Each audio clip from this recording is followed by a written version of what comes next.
Shalom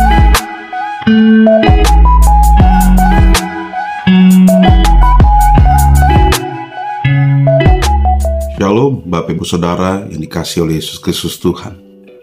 Kita seringkali mendengar kata Immanuel yang berarti Tuhan beserta kita.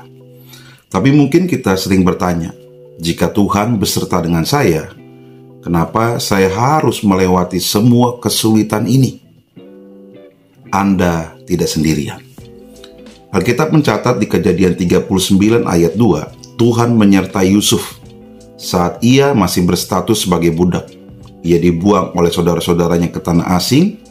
Ia menanggung malu dalam kebingungan ketika ia dijual sebagai budak.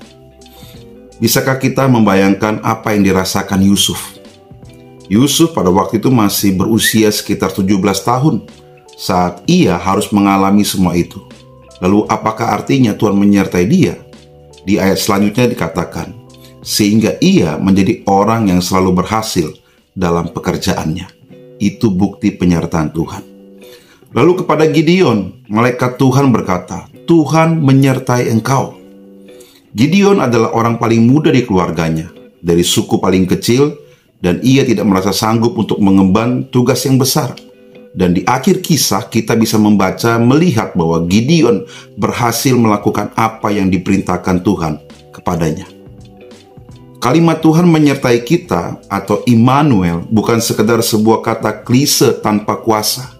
Sebaliknya, bila kita tahu dan percaya akan kebenaran bahwa bila Tuhan menyertai kita, bahwa Ia tidak akan membiarkan kita ataupun meninggalkan kita, maka seperti Yusuf, Gideon, Yosua, kita adalah pemenang. Dalam Yosua 1 ayat 5 berkata demikian, seorang pun tidak akan dapat bertahan menghadapi engkau seumur hidupmu.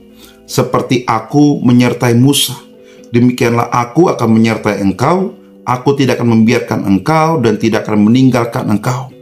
Saya mau bilang begini, tetapkan pandangan kita, masa depan kita dengan berani, karena Tuhan beserta denganmu.